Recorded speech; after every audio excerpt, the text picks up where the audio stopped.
번호 10명 함께 보고 있습니다. 문 장로께 보내는 편지 앞부분을 한번 보면 당신 공부하신 이야기도 했고 그 다음에 설봉과 덕산, 임재와 황벽 이제 여기에 대해서도 또 편지에 쓰시고 두 노장은 모두 총림에서 걸출한 분들로 두 분 모두 방 아래에서 깨닫고 뒤에 뒷날 이 종지를 크게 떨쳐 세상 사람들의 사다리와 배가 되었습니다.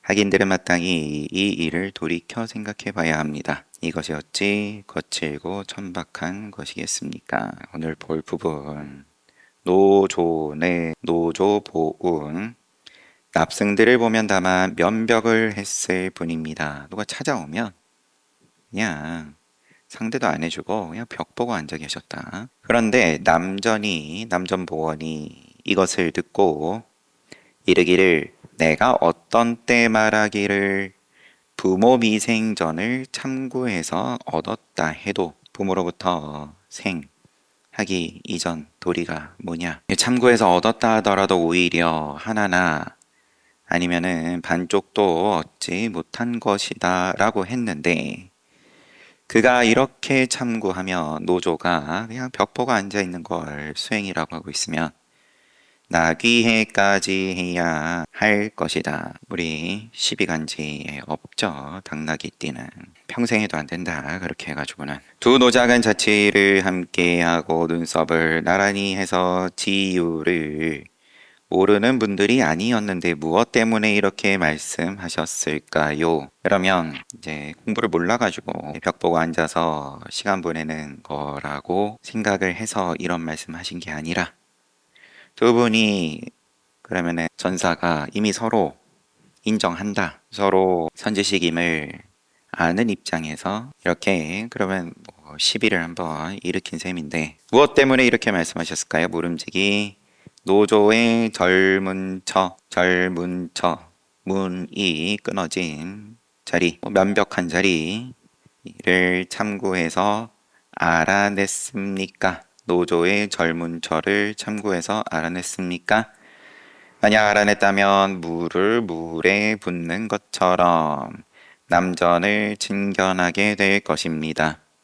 하지만 만약 알지 못했다면 노조에 대해서 이러쿵저러쿵 말하고 남전을 편벽되게 집착하면서 벽 보고 앉아있는 거는 시시한 거고 공부 아닌 거고 남전 스님이 역시 훌륭하신 분이네. 이렇게 편벽되게 집착하면서 그들의 말과 주장을 따라 빙빙 돌기만 할 뿐 끝내 찾지 못하게 될 것입니다. 앞에 편지에서 암도 스님의 마루꾸 인용을 몇 차례 하셨는데 덕산 노장이 마루꾸를 모르는구나. 그러면은 우리 방장 스님은 뭘 모르시나? 암두 스님이 더 훌륭하신가? 그랬다가 다음날 또 법문하시는 거 보니까 또 암두가 덕산 스님을 또 긍정하는 그런 표현을 하면 또 이리 휘청 저리 휘청 휘청거리는 스스로를 보냐? 아니야. 석공은 활을 당겨 화살을 쏘았고 비만은 나뭇가지를 들어 사람을 시험했습니다. 구지는 다만 손가락을 세웠을 뿐이고 무업은 오직 망상 피우지 말라 라고 했습니다. 화사는 북을 쳤고 설봉은 공을 굴렸습니다. 조조는 차나 마시게 라고 했고 현사는 빗나갔다 라고 했는데 불법이 어찌 이 정도밖에 없겠습니까? 아이고, 아는 입장에서 쓰려고 들면야 다 작용하는 거고 다 부처작용인 거고 만약 낱낱이 방편을 써서 맞는 말을 한다면 맞는 말 요게 뭔가 따로 있어가지고 낱낱이 방편을 써가지고 정답이라는 방편을 그때그때 기대한다면 쫓아간다면 천생방법토록 꿈에도 다 볼 수 없을 것입니다. 하지만 만약 진실로 조계의 바른 길을 밟는다면 앉아서도 일의 성패를 다 관하면서 이 한무리에 그러면 쭉 나열을 한 역대 조사들의 선사들의 그런 저런 방편들에 대해서 허물을 엿볼 수 있게 될 것입니다. 하지만 그런 허물을 감수하면서까지 모양을 쓰신 그 애틋한 뜻을 엿볼 수 있게 될 것입니다. 스님께서 감사로 계실 때, 감사에 계실 때 절사자여가지고 이 두루마리를 남기셨는데 이제 여러 해가 되었습니다. 최근에 절 소임에서 물러나 점차 한가로워져 이것을 꺼내보니 이른바 천지를 뒤덮고 성현을 뛰어넘는 한 말씀이었습니다. 스님께서는 오랫동안 참고하셨기에 자연 양수가 안 것과 같으실 것입니다. 너네들이 아는 건 내가 다 알고 너희들이 모르는 거를 내가 아는 거는 너희들이 모른다. 개송으로 말씀하셨던 개송이 아니었나 싶기도 하고 여튼 그리고 날짜까지 있습니다. 1129년 운거산 동당에서 쓴 1130년에 입석하셨다고 나왔죠. 잠시만 1135년입니다. 1063년부터 13번째 편지 정장로께 또 잠깐만요. 앞에도 정장로가 있었는데 같은 사람인지 10번째 편지 한자는 같아서 장로께서 도림과 서로 따르며 친하게 지내신 것을 그러면 도의 뜻을 두신 것은 그 숙세의 큰 인연이십니다. 또한 향상의 관문을 돌려 한마디에 바로 개합해 남김없이 두루 비추신 것은 모두가 예로부터 내려오는 대기와 대용이 아닌 것이 없으셨습니다. 또한 향상의 관문을 돌려 한마디에 바로 개합해 남김없이 두루 비추신 것은 모두가 예로부터 내려오는 대기 대용이 아닌 것이 없으셨습니다. 찬탄을 하는 정장로를 높이는 그런 서두로 시작을 하고 용이 차고 코끼리가 밟는 것은 당나귀가 감당할 바가 아니니 용상 축탁 당나귀가 감당할 바가 아니니 만약 이런 솜씨를 갖추지 못했다면 어떻게 다른 사람들에게서 끈끈함을 떼어주고 결박을 풀어주고 못과 쐐기를 뽑아줄 수 있으셨겠습니까? 이러한 분분사야말로 다만 밥 가는 이의 소를 쫓아버리고 줄인 이의 밥을 빼앗는 수완을 한결같이 주관하는 것이니 이것이 활구입니다. 밥그릇을 뺏겨보는 그 간절함을 맛을 봤냐? 화두를 열심히 들었습니다. 수행을 열심히 했습니다. 어떻게 했는데 하루 종일 이거 하고 저거 하고 잠도 줄이고 그러면은 툭 건드려 보면 어떤 식으로든 그러면은 소리 나는 건데 당장에 내가 밥그릇 뺏겨가지고 지금 죽을 것 같다, 굶어 죽을 것 같다. 앞에서 선지식이 이렇게 쑤시고 저렇게 쑤시고 그거는 지금 들어오지도 않는다. 배고프니까. 이렇게 주린이의 밥을 빼앗는 수완을 한결같이 주관하는 것이니 이것이 활구입니다. 일체의 말과 기요, 이와사, 밝음과 어둠, 말과 또 침묵, 잡음, 손으로 잡음, 또 놔줌, 죽임과 살림 이 모두는 다음 글에 있으니 거론하지 않겠습니다. 다음 글에 있으니 오로지 황벽, 임제, 목주, 운문, 위양, 설봉, 현사 등이 더욱 두드러지게 오묘함을 얻었을 뿐입니다. 그래서 산승의 방에서는 일찍이 이 관문을 밟지 않으면 결정코 그냥 지나치도록 한 적이 없었습니다. 또한 부족할 경우에는 더욱 견고하고 참되게 하였습니다. 희귀한 것에는 절대로 의지하지 않아야 합니다. 쓸데없는 짓입니다. 차라리 이을 만한 사람이 없는 편이 더 낫습니다. 있다면 모름지기 반드시 그 사람이어야 합니다.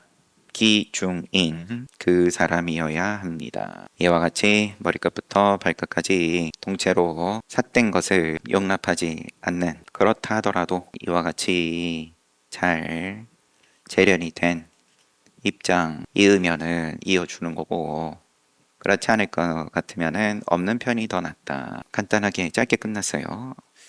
앞에 정장로는 무슨 말씀하셨었는지 다른 사람일 수도 있을 것 같습니다. 앞에는 원 제목은 보령의 정 장로께, 지금 방금 본 것은 정주 덕선사 정 장로께. 그 다음 편지입니다. 14번째 지도 각 장로께. 지극한 돈을 편지 받으시는 분이 근데 한자가 다르네요. 지극한도 중국어로도 발음이 비슷해서 일부러 좀 받으시는 분의 번명하고 밑에서 비슷한 발음으로 편지를 시작한 걸 것 같기도 하고, 여튼 문장에 빼어나시니까. 지극한도는 간단하고 쉬우며 깊고 오묘해서 애초부터 순서나 절차도 세우지 않고 만길 절벽처럼 우뚝 서 있으니 이를 일러 본분초료라고 합니다. 본분초료라고 한다. 주석.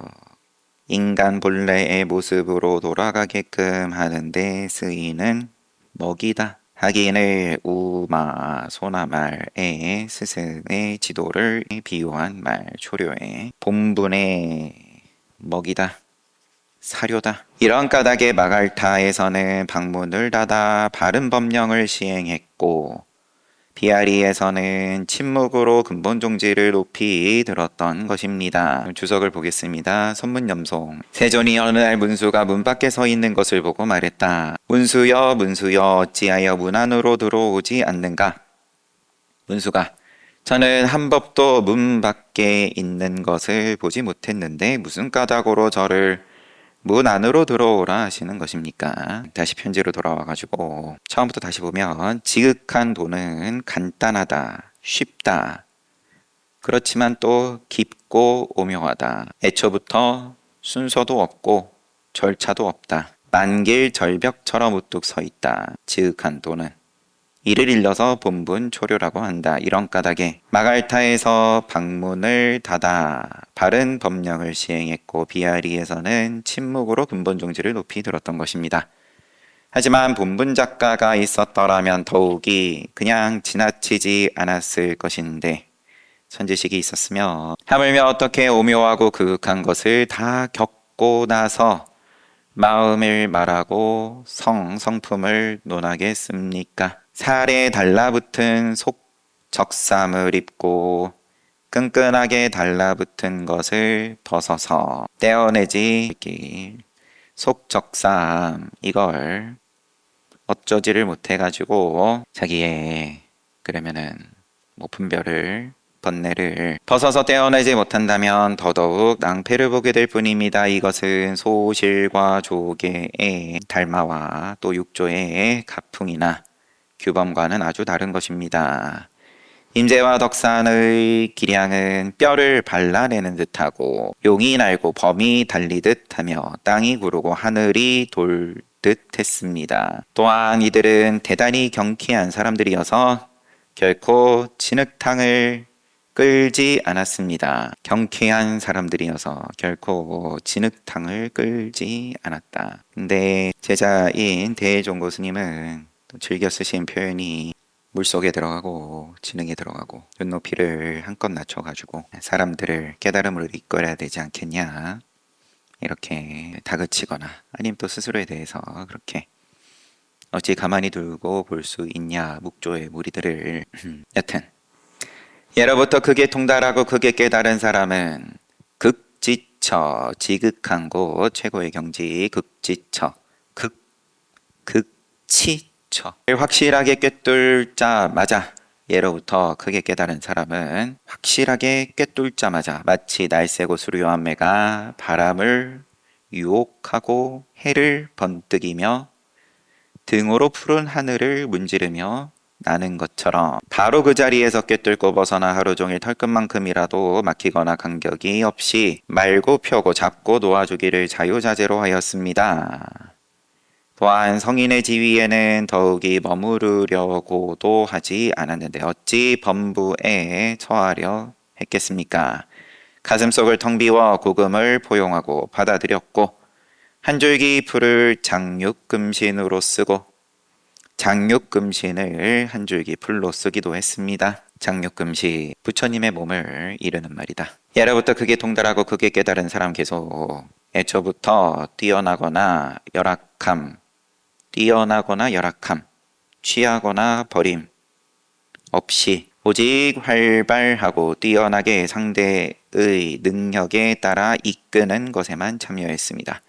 그래서 어떤 때는 사람은 빼앗되 경계는 빼앗지 않고 임재스님 방편 어떤 때는 경계는 빼앗되 사람은 빼앗지 않으며 어떤 때는 사람과 경계 모두 빼앗고 아니면은 또 어떤 때는 모두 빼앗지 않으면서 격식과 종지를 뛰어넘어 완전히 산뜻하고 깨끗한 경지를 이루었던 것입니다. 그런데 이것이 어찌 단지 사람을 덮어 씌우는 것만을 귀하게 여긴 것이겠습니까? 밖으로 치달리던 사람들을 엎어뜨리고 바로 확실하게 두드려서 의지할 것도 기댈 것도 없는 무이무사의 대해탈로 각각의 본분사를 드러내 보이려는 것이었습니다. 이것이 어찌 단지 사람을 덮어 씌우는 것만 귀하게 여긴 것이겠습니까? 그래서 고인은 옛사람은 티끌 같은 바람에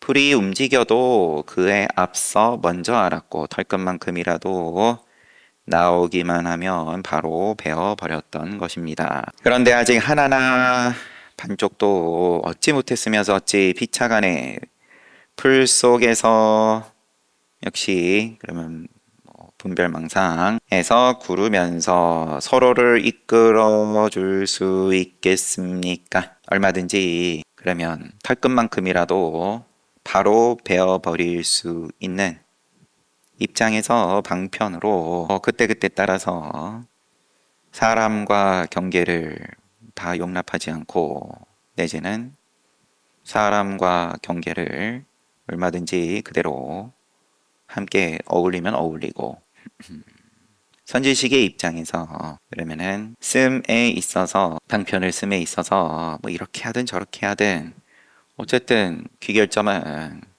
깨닫게 하는 거니까 그런 거 없이 그냥 풀 속에 구르면서 서로를 어찌 이끌어줄 수 있겠습니까?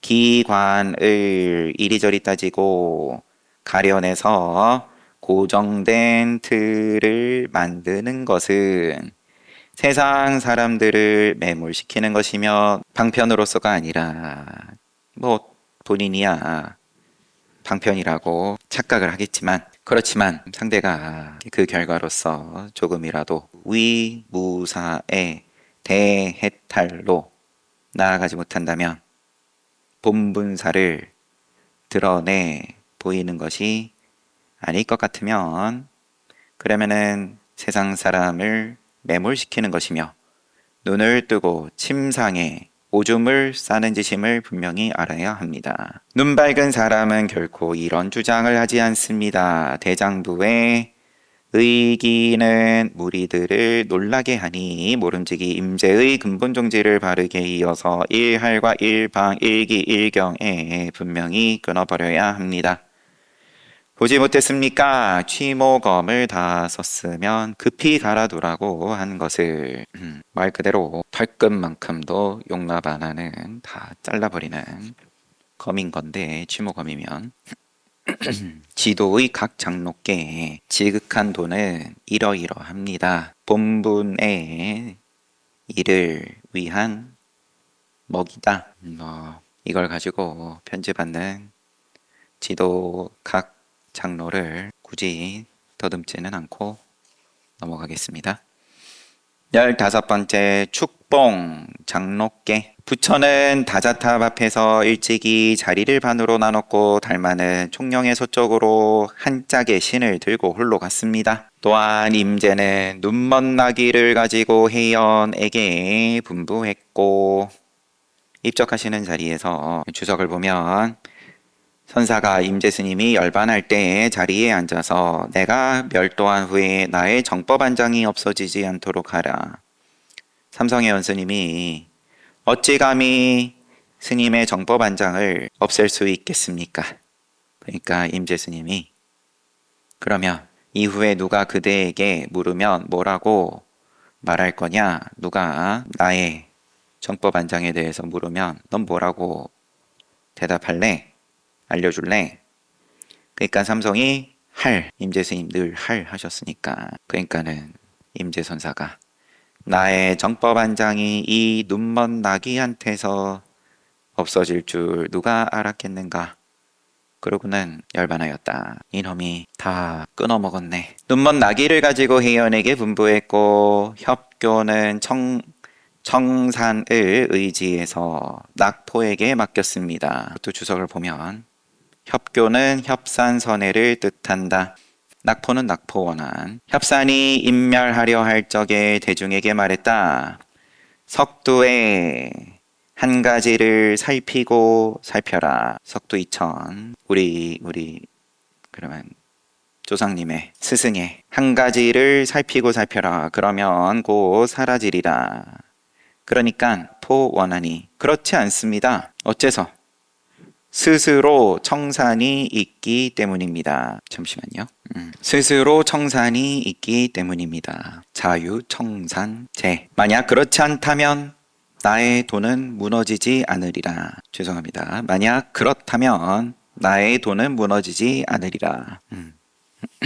협산선의 선사가 인멸할 때 너네들 수행 열심히 해. 우리 가풍의 것을 잊지 말고. 그랬더니 제자가 나서가지고 그렇지 않습니다. 열심히 안 하면은 사라진다. 이렇게 말씀하시니까 그렇지 않습니다.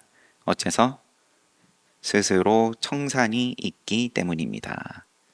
그러니까 이제 인멸을 앞둔 협산이 그러면 나의 돈은 무너지지 않으리라. 네, 이렇게 뭐 두 가지가 다 임재스님과 그 다음에 협산스님 입적하는 상황에서 제자와 주고받은 이를 인용을 하고 이후에 비록 근원이 나뉘고 갈래가 나뉘었지만 조개로부터 나온 한 맥이 크고 날카로운 근기를 택해 자치를 쓸어버리고 흔적을 소멸코자 했습니다. 이런 까닭에 예로부터 용과 호랑이가 달리고 북두를 돌리고 별들을 이동케 하듯 번뜩이는 번개 속에서 그릇된 것을 가려내고 번뜩이는 번개 속에서 그릇된 것을 허물을 가려내고 돌을 부딪혀내는 불꽃 속에서도 흑백을 나눴던 것입니다. 눈먼 놈은 거론하지도 않고 오직 뛰어난 부류에게만 힘을 썼습니다. 또한 팔꿈치 뒤에 부적을 달고 정수리의 눈을 넓혀 강령을 세우고 종지를 일으키며 홀로 정령을 바를 정자 드러냈습니다. 근원이 깊지 않으면 흐름 또한 멀지 못하고 공이 쌓이지 못하면 쓰임 또한 오묘하지 않습니다. 그래서 서하는 사자를 가지고 놀면서 종지와 격식을 뛰어넘고자 했고 서하는 분향선소, 양기는 밤송이 율국봉을 삼켜서 치달리는 번뇌망상을 칼로 바로 베어버렸습니다. 이왕 선불장에 들어왔다면 부처 뽑는 과거시험장에 들어왔다면 향상의 관여자 앞에도 나왔던 문빗장과 술매를 천명해야 합니다. 모름지기 한 방울의 물이 한 방울의 얼음이 되는 것처럼 빈틈없이 해서 무쇠같이 견고한 척추로 이런 큰 임무를 짊어져야 합니다. 자기는 몸소 진실로 자세하게 살피면서 다른 사람을 위해서는 치우침이 없어야 합니다. 세속의 인연에 떨어지면 바로 허물을 겪게 됩니다. 그렇기 때문에 오조보변은 스승께서는 가로로 머리를 흔들고 배구는 대추를 통째로 삼키면서 항상 경책을 했던 것입니다. 스승과 또 그 위에 할아버지 스님께서 조금도 허투루 안 하셨다. 봐주는 법이 없었다. 그러므로 마치 깊은 못에 임한 듯하고 얇은 얼음을 밟듯 하면서 백척간도에서 100걸음 1000걸음 나아가고 벼랑에서 억만 번 뛰어넘을 수 있어야 합니다. 이에 가죽이 새는지 아닌지를 가죽 포대가 물통으로 쓰려 그러면 물이 새면 곤란하다. 부처님 법을 담으려면 조금도 빈틈이 없어야 된다. 진실로 시험해서 쳐도 부서지지 않아야 모두가 부처의 확실한 법손인 것입니다. 삼가십시오. 축봉 장로께 전체적으로 계속 반복해서 말씀하시는 바가 이제 뭐 뒤에 또 다른 분들 편지를 받는 다른 분들은 또 다른 뉘앙스로 말씀하실 수 있겠지만 지금 이제 스님들께 보내는 편지, 장로께 보내는 편지들이 다 그러면 게으르지 말아라. 그래 뭐에 대해서 게으르지 말라는 거냐? 가르침을 줌에 있어서 대충 하지 말아라. 그럼 그만큼 또 선지식 입장에서 가르치는 입장에서도 사실은 피곤한 일이죠. 적당히 그래도 마음 열린 바가 있고 그러면은 뭐 도장 찍어주고 그러지 말라는 거니까 지금 공부가 됐어도 살아있는 한은 죽는 순간까지 계속 단련시켜야 합니다. 임재 스님께서 마지막 숨 넘어가는 순간까지도 아 그래 너가 공부 참 잘했구나. 절대 그런 소리 안 하셨다. 협교는 협산선에 인멸하는 자리에서 한 가지를 살피고 살펴라. 그러면 아까 조금 잘못 읽었네요. 다시 보기 잘했네. 석도의 한 가지를 살피고 살펴라. 그러면 곧 사라지리라. 뭐 번뇌망상이 사라지든 여하튼 그러니까 제자가 그렇지 않습니다. 어째서 스스로 청산이 있기 때문입니다.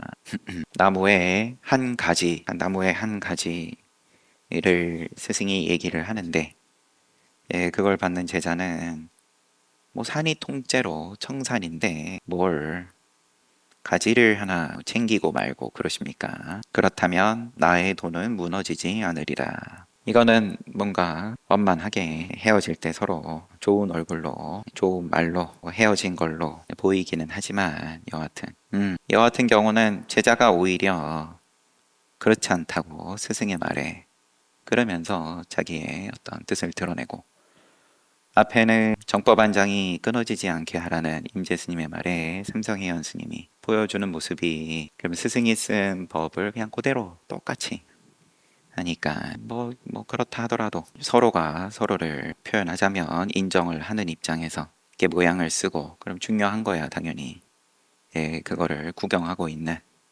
거기에서 뭐라도 하나 주워 먹을 게 있다 기대를 하고 내지는 또 선지식의 입장에서 뭐 이런 거 저런 거 쥐고 흔들면서 그걸로 깨닫게 하냐 내지는 뭐 별로 신통치 못하냐 신통하고 신통치 못하고 상관없습니다. 그냥 마지막까지 열심히 두드리는 겁니다. 그런 정도의 편지들입니다. 또 다음 시간에 또 다른 편지 보고 잘 봤습니다. 쉬었다가 정진합시다.